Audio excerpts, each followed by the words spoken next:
Okay, my video got cut off, so I was talking to myself for a while there. Anyway, I was talking about my mate Harry. Harry's in product and technology. He may have chosen to do a photo story 3 or a stop motion video. Let's go with stop motion just because that's fun. Keeping in mind that you do need to give me an example and product. So Harry, if you're going to do a stop motion, you're going to have to give me an example of a stop motion video done by you. His characteristics of meaningful learning. He can include as many as fits whatever it is he's decided to do.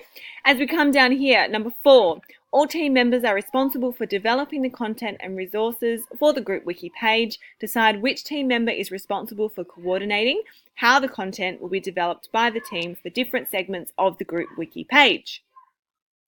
So note each team member will develop content for their individual page also. So keep in mind, as I said initially, this project is twofold.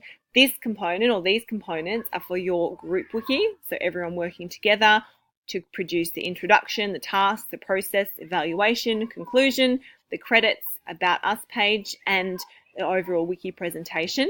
So all group members need to be involved in that. And then you've got your individual components, which is what you're doing here. So me, I'm doing a storyboard that, and I might be focusing on, as we had a look up here, copyright. So that's going to be my individual component. Okay, so I'm developing things around the copyright and getting students to create a storyboardthat.com comic. So as I come down here, I might decide that I'm going to be the coordinator for this one, and I've got coordinator 1 here as well, so therefore I'm responsible for the introduction and the task. I'll change that. Great. Oops, whatever. I've highlighted it, but I should have changed the color. Coordinator, so number 2. So Harry might be doing this for me, so for us, for our group. So Harry will be coordinator number 2. Now, because we've only got 2 people in our group at the moment. Oh, hang on, I forgot my mate Keith. Keith was also involved. So Keith, you can go here.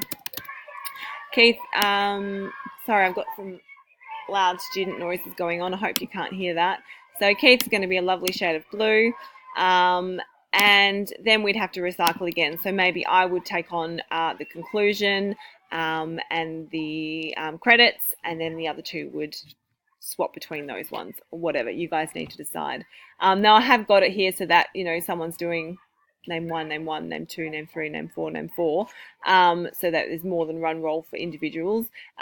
They're roughly about the same in size, but you guys negotiate. I don't mind if me, Elise, decides to do the introduction, and then it makes sense for me to continue on to do the task and the processes, so I would have my name all in there. And then Harry might do 3 and 4 here, and then Keith might like to do the last ones. Whatever, you guys sort it out amongst yourselves. So that there is what I would, once it's completed, hand in on, I think I'm not going to give you a date actually, because I want you to go on and double check. I know I am very aware that it's on a date where other assignments are due for other units, so we apologise that it's kind of all coincided. So that's why it's really important that you get onto this and try and get it filled in as quickly as you can. It is just a general group project plan. If I go to your page here, your wiki page, and there's nothing on it, I don't care. That's not what I'm looking for at the moment. So please don't feel overwhelmed in the fact that you have to go on, create this wiki page, add all the pages in, and then create all the content and shove it on in. That's not what we're looking for.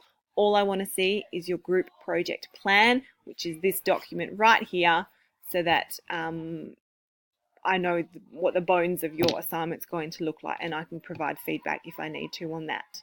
I'm always available to help with it, so please let me know if you do feel overwhelmed or can't quite figure out what on earth I'm talking about.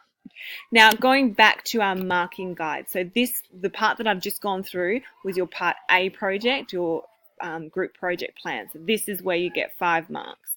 So it's not a lot of marks, which is why I don't want you to spend a whole heap of time on it, and that's why it's also very stepped out and quite basic. So that's our 5 marks. Bam, 5 marks done. Then you've got part B. Now part B, as you can see here, is your individual components, which is worth 15 marks. So the group wiki and individual components are worth sort of 15 mark each, so it's 30 marks in total. Okay, so 15 for the group, 15 for the individual components. If we have a little bit of a look here at your rubric, so when I talk about a rubric, I'm talking about something that looks like this. It gives me a range of grades from something that is unsatisfactory all the way through to something that is a high distinction or something that is spectacular looking. You've also got down the side here, so this is my expectations. So content is meaningful, engaging, substantive, well organized and appropriate for the selected year group. So there's 12 marks available there. Okay, to get a credit, it's kind of the halfway point here. Task description is adequate and engaging. Process is described in sufficient detail. Linked to a few internet resources, and resources provide fairly substantial information, and resources are of some relevance to target audience. There is alignment between the task and process and the evaluation. So I'm looking at each of these components, guys, as I mark. So please make sure that you are breaking the rubric down and saying, okay, have I addressed that the task description is adequate and engaging? Yes, great, move on. Is the process described in sufficient detail? And of course, it's open to interpretation what sufficient detail is. I'm looking for something that's really succinct, clear, and straight to the point. So it doesn't need to be a novel. If you want a high distinction, you can go through that at your own leisure and have a little bit of a look.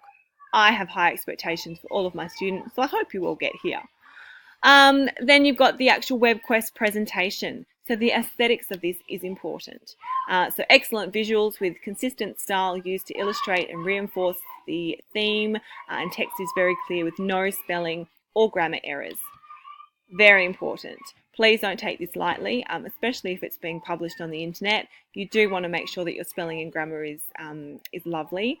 I'm a bit of an artsy when it comes to those sorts of things, so please make sure that you are taking particular care with it. If you're unsure of how something should look, if you don't know how to spell something, if you don't know the grammatic side of things, I'm fairly sure that Murdoch students have free access to Grammarly.com. So please go on there and have a little bit of a look. I think there's links on our homepage as well on our LMS. You've then got your attribution acknowledgement of others' work.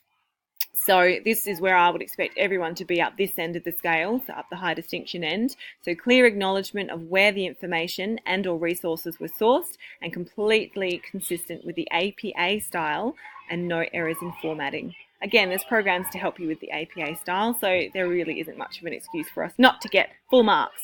So please try your best to get there. This is going to be something that will be drummed into you throughout university, so you may as well use this as your starting platform to get good at it. Okay, so that's your referencing. Then you've got your individual page and example end product.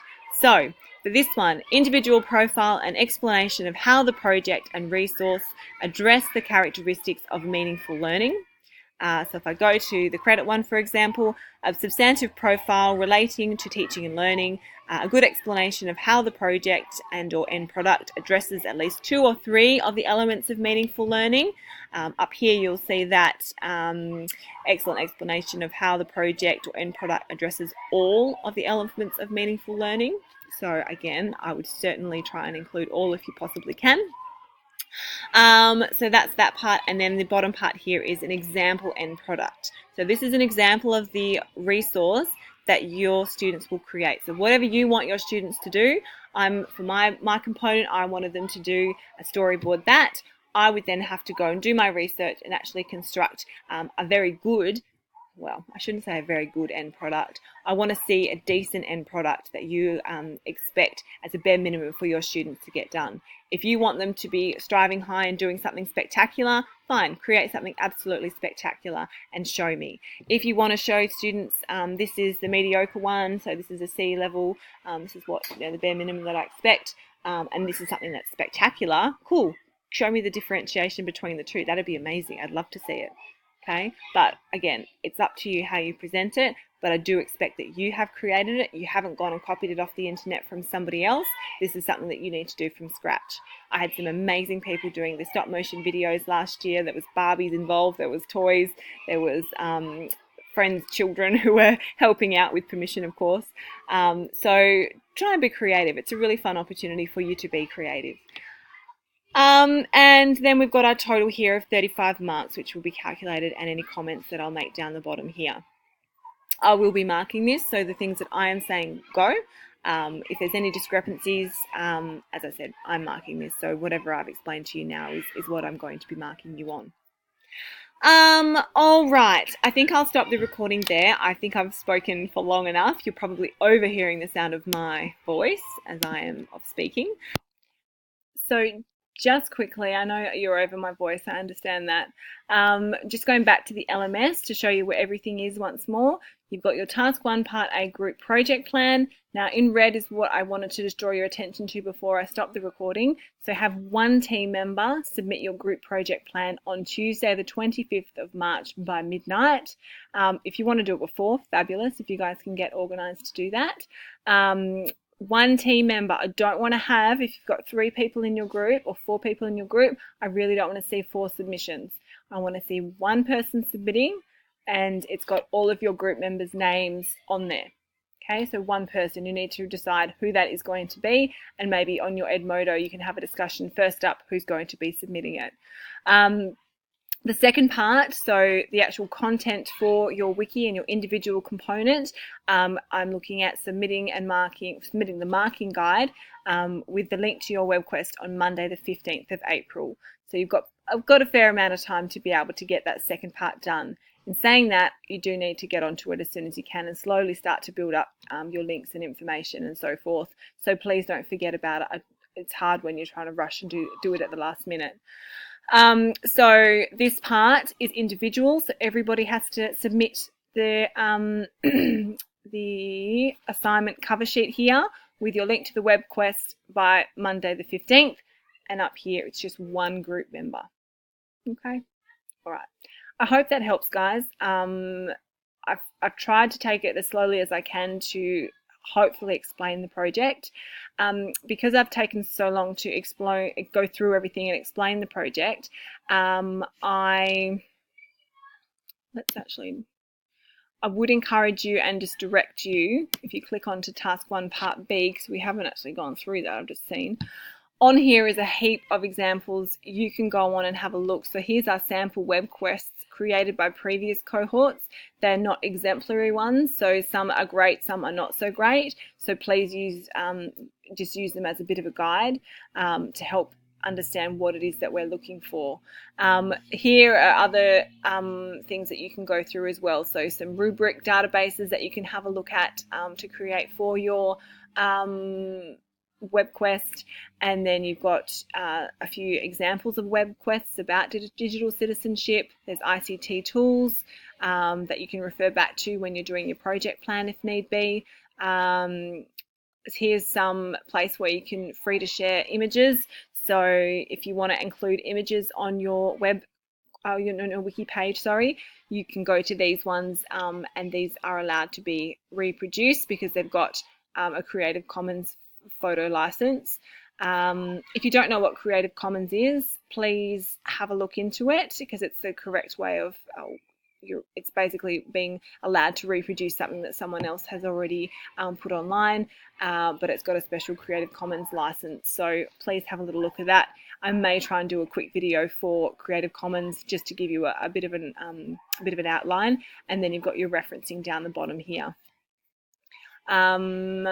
If we just quickly go to one Google site or Google Wiki, this is obviously, they've not changed the layout overly.